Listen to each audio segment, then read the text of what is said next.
This is quite a spectacle here. What, maybe 65, 70,000 people all gathered in one place to watch rock and roll. They're drinking, they're dancing, they're screaming.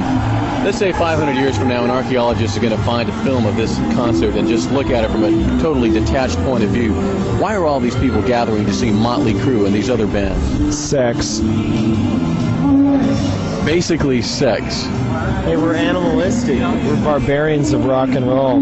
Get down, get nasty. It's true art form, you know? We're like a porno movie. Okay. And what exactly do your relatives think of your work? They love it. They love it. They had to have sex to have us, didn't they? I'm just being a smartass. They love the show. They really do. And everybody gets a kick out of Motley Crue because we don't take ourselves too seriously. Too many bands really take themselves seriously.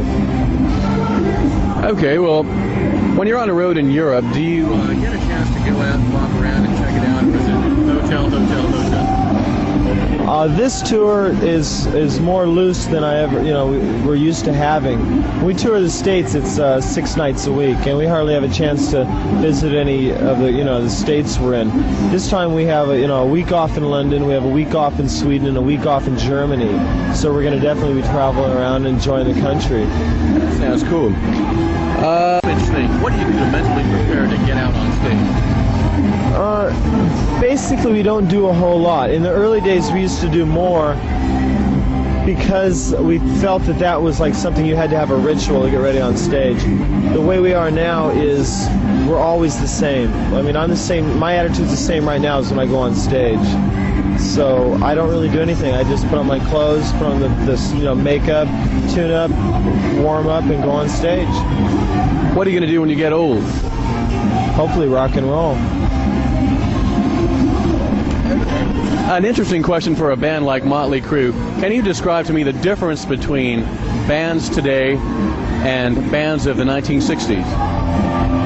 I was never a fan of the 60s, really. I thought it had a very boring technique to writing songs. The early 70s I enjoyed because it was more of a pop sound. And I like to mix the pop sound with the driving rock of the same era and put it together with our own style, and I think that we're coming up with something that's not necessarily unique, but it's interesting. Okay. I have with me here the sleeve from your latest album entitled Shout at the Devil, right? And there's a song here called Bastard. I'm going to read a bit of it and then ask you exactly what you mean by it. I mean, it's like, out go the lights, in goes my knife, pull out his life, consider that bastard dead, get on your knees, please beg me, please, you're the king of sleaze, don't you try to rape me. What was the motivation in the writing of the song? A manager, when it says don't try to rape me, means don't try to screw with me, don't try to take what we've worked for our whole lives away. You're the king of the sleaze. You're the sleaziest person I ever met.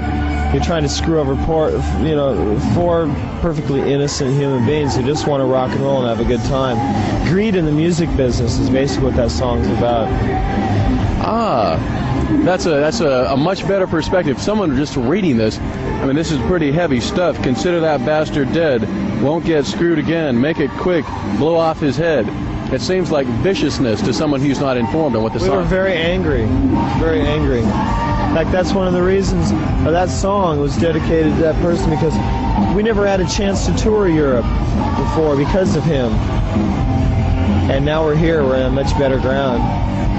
So it's one man who you're talking about, who the song was.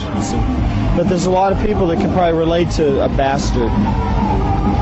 Yeah, I can dig it. Okay, let's get to one of the most important questions, probably the most important question of this interview. And that would be, right at this very moment in Germany, there are hundreds of American GIs who are thinking about the Monsters of Rock Festival coming. Does Motley Crue have a good show planned for them? The best. Loud, rude, aggressive. You're going to love it. It's going to be hot.